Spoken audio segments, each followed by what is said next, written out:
What if I told you a woman was kicked off a first-class flight? Not because she broke any rule, but because she didn't look rich enough. No crime, no mistake, just the color of her skin and the simplicity of her clothes. But what they didn't know was that her father owned the entire airline.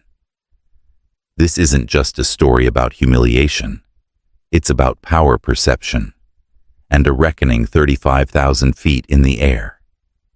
Keep watching, because what happens next will silence the sky. What would you do if someone judged you by your shoes and kicked you out of a seat your family built? The morning sun glinted off the curved glass facade of Hartsfield-Jackson International Airport as Zara Ellison stepped out of her rideshare, the kind of woman most would pass by without a second glance.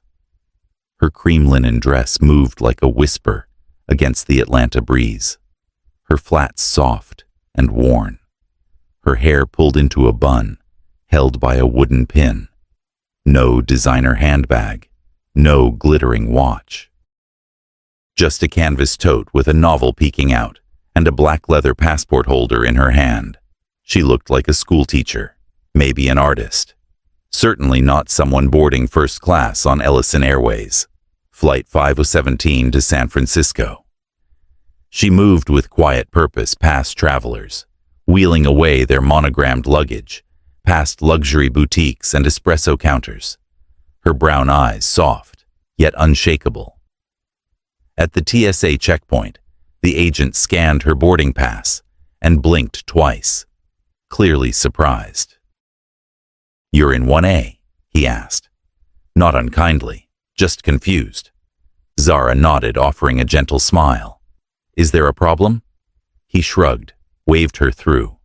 But the first seed of doubt had been planted as she entered the exclusive Ellison Airways, lounge-polished floors, private bar, soft jazz, humming through the airheads turned. A woman in a bright pantsuit whispered, "Wrong gate." A man sipping bourbon smirked and muttered to no one in particular, "Someone's lost."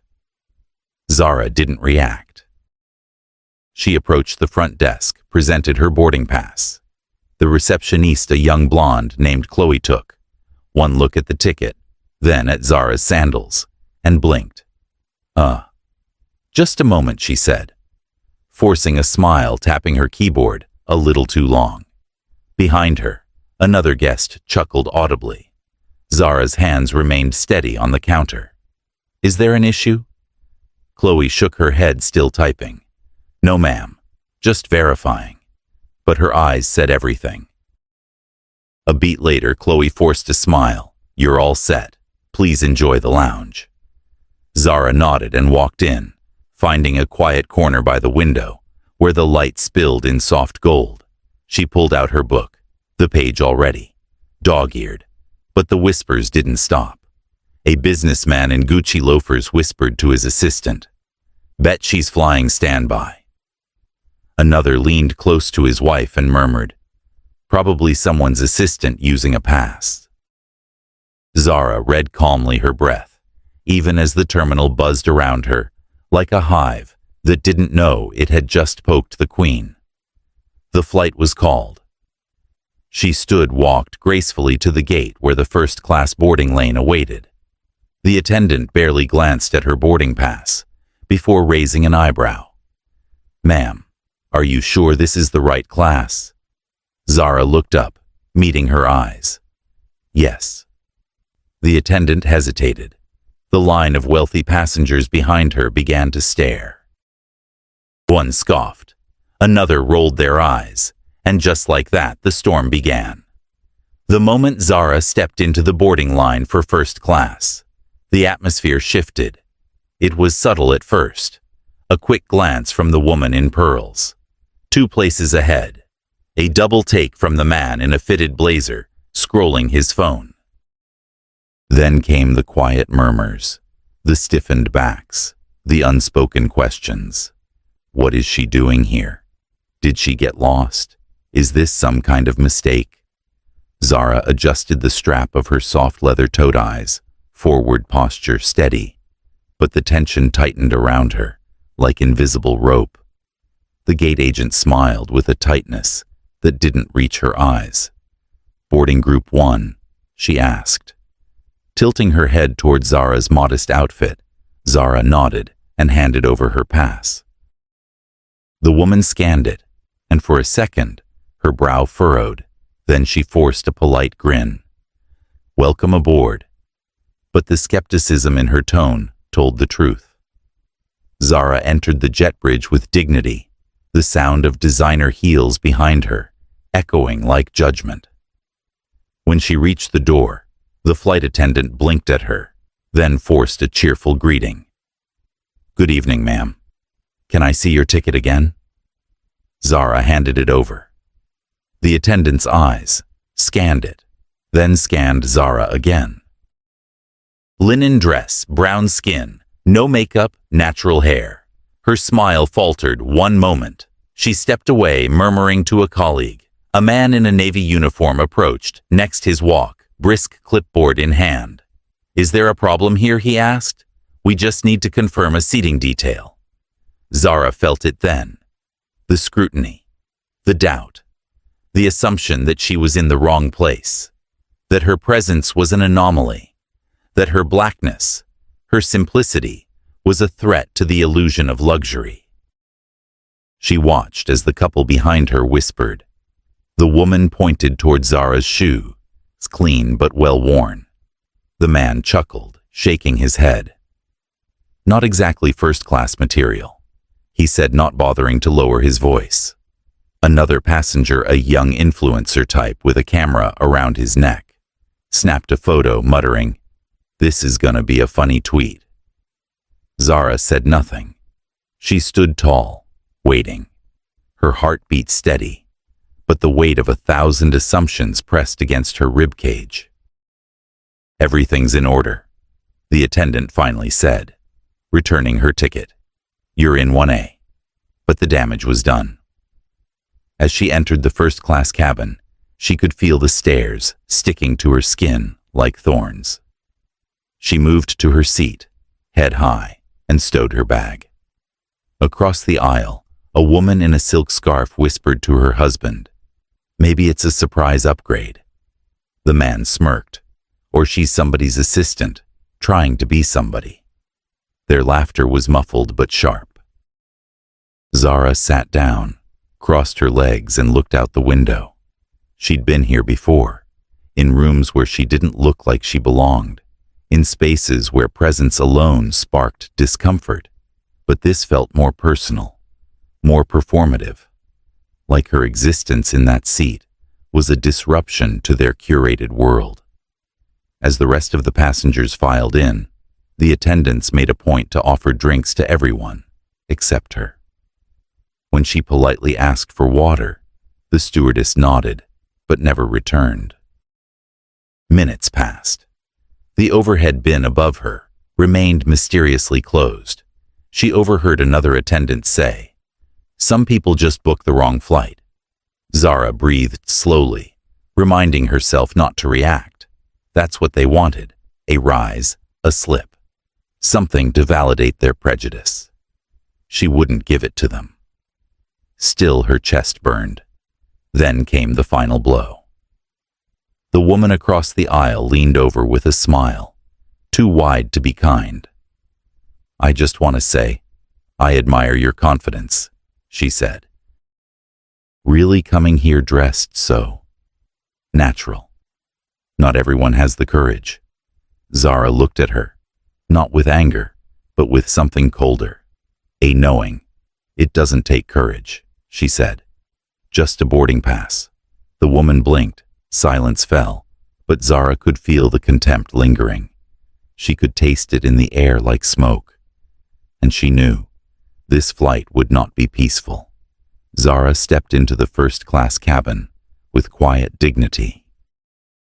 Her footsteps hushed by the thick carpet as the flight attendant glanced up, expecting someone else. Her polished smile faltered for a split second before she forced it back on. "Welcome aboard," she said with the cheer of someone who had already been briefed by the gate. "Can I help you find your seat?" And when Zara said 1A, the woman blinked, like she'd misheard. "I'll check," she replied quickly, taking the pass, as though Zara couldn't possibly be right. As though a computer had glitched. As though a black woman in an oatmeal linen dress and natural curls might be some kind of glitch herself. Within moments, another attendant appeared. A lean man with a headset and a clipboard. "Is there a concern here?" he asked, with all the faux calm of someone trained in customer control. "We just want to be sure there isn't a mix-up," he added.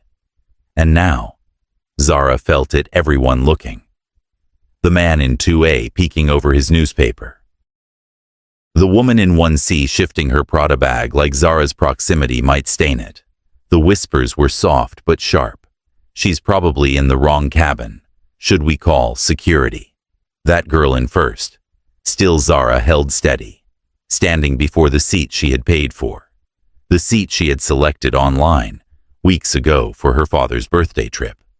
The seat she had been denied the dignity of simply sitting in. When the attendants returned with forced smiles and one final, "It seems you're all set," it was too late. The air was already poisoned. As she slid into the wide leather seat, the woman beside her made a theatrical sigh and leaned away, as if Zara's mere presence was a threat to her designer perfume. "What do you do?" the woman asked, her voice sugary and hostile all at once. "You know, for a living." Zara glanced at her, unsure if the question was genuine or just another probe disguised as small talk. "I work in education," she replied quietly, her tone cool. "Oh," the woman smirked. "So this is like a bucket list thing." Zara turned her head, said nothing, stared out the window as if the clouds might offer mercy. But the cruelty didn't stop there. Minutes later, another flight attendant came by, offering pre-flight champagne. Zara asked for water instead, which prompted a man across the aisle to laugh and whisper, "C doesn't even drink the good stuff." And it was too much. Not the words, not even the stares, but the assumption behind them all. The idea that her skin, her clothes, her silence meant she didn't belong here, didn't earn this, wasn't enough. And that's when it happened, one final insult. The woman in 1C turned to her, her voice loud enough for half the cabin to hear. "I just don't understand why they let anyone into first class these days. You can't tell who's who anymore." She smiled as if that sentence were harmless, as if it weren't a weapon made of glass and gold. Zara, who had been quiet, who had taken every slight, with steel in her spine and heat behind her ribs, finally looked at her voice, low, measured, volcanic, beneath the calm. "Maybe that's the problem," she said. "You think class comes with color or couture, but it doesn't." The woman laughed. "A sharp little bark, sweetheart," she said again. "This airline was built for people like me." And that's when a new voice broke through the cabin. Deep, firm, unmistakably authoritative. Actually, the man said, stepping from the jetway, his suit sharp as a razor. It was built by someone who looks exactly like her. Every head turned, every breath caught, every whisper died. The cabin buzzed with entitlement. Passengers reclined, sipping champagne. The murmurs about Zara hadn't faded, only shifted form, muted laughter behind napkins, glances, exchanged like currency.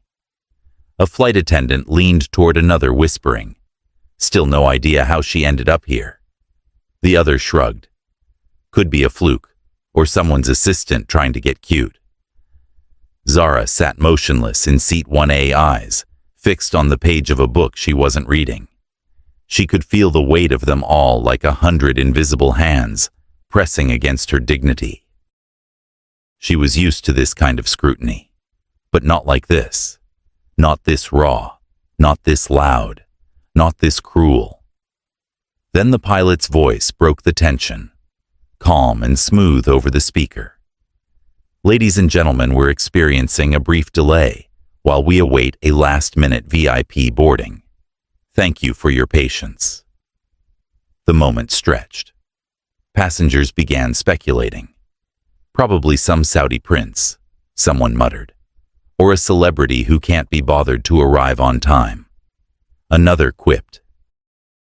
But then the cabin door opened, and everything changed. A tall man stepped in, flanked by two assistants in tailored black suits. His presence hit the room like a thunderclap. He didn't look around. He didn't need to. Everyone already knew. It was David Langston, the CEO of Northwing Airlines, owner of the jet they were sitting on, billionaire industry kingmaker, ruthless visionary. He walked like the world bent to his rhythm, and in that moment, it did. The attendants snapped to attention. The passengers sat up straighter. Even the man in the pinstripe who had scoffed earlier straightened his tie like a schoolboy caught cheating. David Langston's steel blue eyes scanned the cabin once. Then he stopped. His gaze locked on 1A, and then his face so composed, so precise, broke into something warm, something unmistakably paternal. He smiled. "There you are," he said. "Thought I'd missed you." Zara looked up. Her eyes didn't flicker. She closed her book slowly and rose from her seat. "I told you I could fly alone, Dad," she said, her voice smooth but firm. The cabin went dead silent. David chuckled and stepped closer. He kissed her forehead.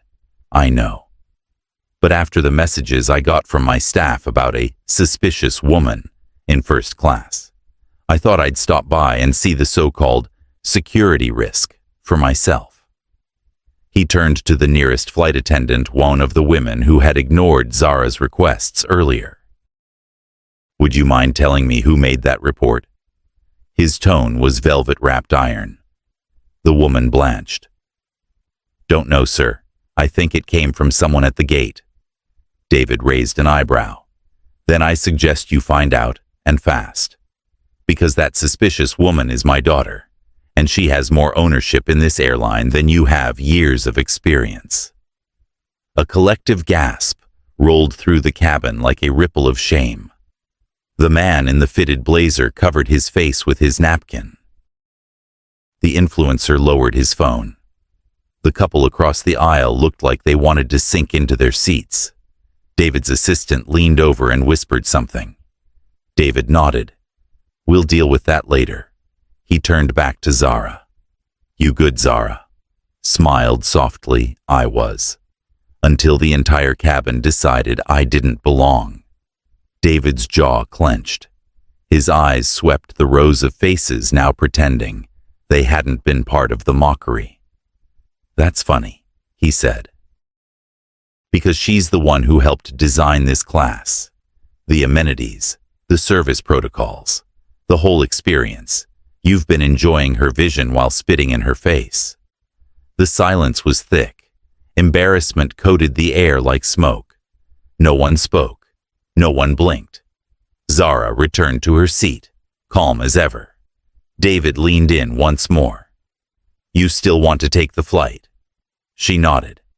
"I'll finish what I started. They're not worth a detour." David gave her a proud nod.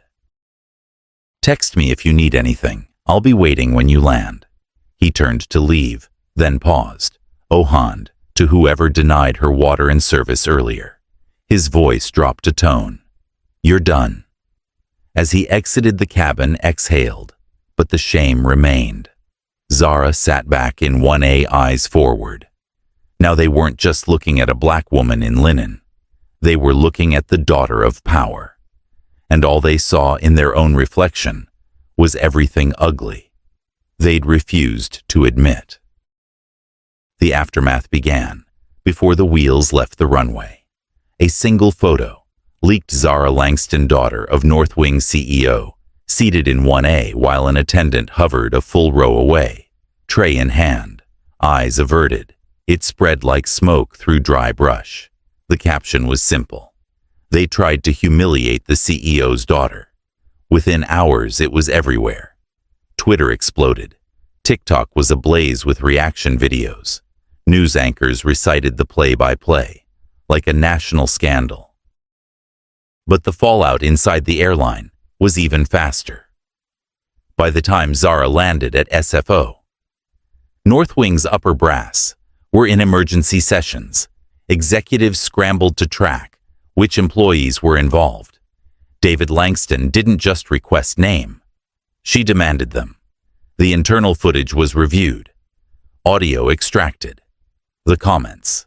The sneers. The outright refusal of service. Nothing was left out. Faces were matched. Roles identified. And then came the reckoning. The lead flight attendant, the one who ignored Zara's boarding pass, terminated not quietly, not in a closed-door conversation, in front of her entire crew roster. This isn't about a mistake. HR told her. It's about cruelty. It's about assumption. And it's about accountability. The gate agent who double-checked Zara's ID with a sneer. Reassigned to baggage and Anchorage overnight shift. Maybe now you'll understand what it means to be invisible, said the director of operations. The influencer who filmed Zara and mocked her appearance was identified too. Turns out he was an ambassador for Northwing's luxury tier perks program. His contract terminated publicly. His statement, "I'm sorry if I offended anyone." Northwing's reply, "You didn't offend. You exposed yourself." His brand deals collapsed. Comments on his feed turned. House 32C, one wrote. Try flying humility next time, another added. But it didn't stop with individuals. David Langston stood at the next shareholder meeting, Zara beside him. She wore the same linen pants. No makeup, no earrings, just her presence. This incident wasn't an anomaly. David told the room. It was a symptom of culture, of bias, of a blindness we let grow in our own house. That ends today. He paused, looked out at the board. Zara built our premium program with empathy. She believed in inclusive luxury, and in one flight, we spit on that legacy. On her. The silence was raw. Then he continued. Effective immediately, every Northwing employee will undergo mandatory, human-centered design training. Every staffer, every level, twice a year. He turned to Zara, and she'll be running it. The announcement sent waves through the industry. Competitor airlines scrambled to draft their own statements. News headlines called it the flight that changed corporate culture. But for Zara, the real shift came weeks later, when she opened her inbox and saw a message from a woman named Leilani, a ground staff worker from Tampa. It read, Miss Langston, I watched what they did to you. I've been told I don't belong since the day I joined. But the way you stood there, calm, unbent, I showed the video to my daughter. I told her, this is what grace looks like. Thank you. Zara read it 3 times. Then she cried.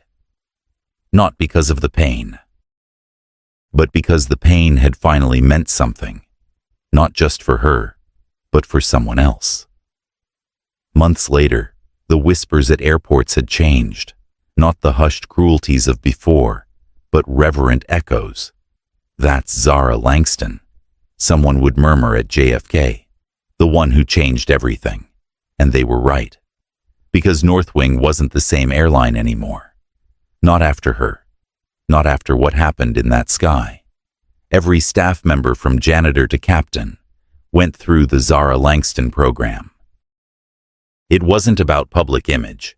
It wasn't about legal coverage. It was about seeing. Truly seeing the humanity behind every ticket. The story behind every passenger. and the pain of those they once ignored. Zara stood on a stage at the National Equity in Aviation Summit. She wore a deep blue suit, no labels, her hair pulled back, her voice soft but clear. "We don't need to be loud to lead," she said. "We just need to be true. Discrimination doesn't always wear a uniform. Sometimes it comes dressed as professionalism, as policy, as protocol. But make no mistake, it wounds all the same." A standing ovation followed. But what mattered most was who stood first. A young black woman in the front row, tears in her eyes, a North Wing trainee badge around her neck. Her name was Maya Fields. She'd applied to be a flight attendant 6 times and been rejected each time without explanation, until Zara rebuilt the hiring criteria, until someone gave Maya a chance. Zara met her backstage. Maya whispered, "I almost gave up, but I saw your story. You reminded me I was worth seeing." Zara smiled. "You were never invisible. They just weren't ready." The impact rippled far beyond terminals and training rooms. Other airlines followed. Hotels adopted Zara's model. Public service industries re-evaluated their biases. She was invited to the White House, honored by civil rights organizations. But Zara never let the world rewrite her story into something perfect. She still wore her linen pants, still flew coach when she wanted, still believed in walking quietly and carrying change like thunder.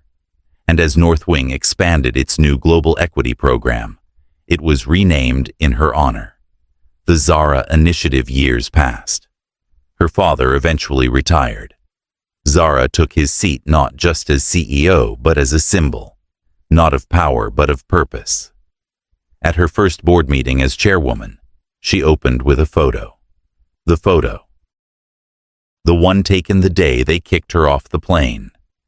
She didn't show it to shame anyone. She showed it to remember. "This is where we were," she said. "Never again." And outside that glass tower headquarters, beneath the plaque bearing her name, a quote was carved in steel. It didn't come from a politician, not a poet, just her. "What you see doesn't define who I am, but how you treat me defines who you are." People read it.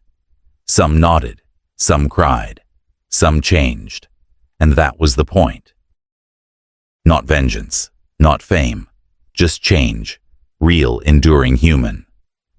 Because Zara Langston didn't just board a flight that day. She flew into history. Zara didn't raise her voice. She didn't threaten, didn't fight back with rage.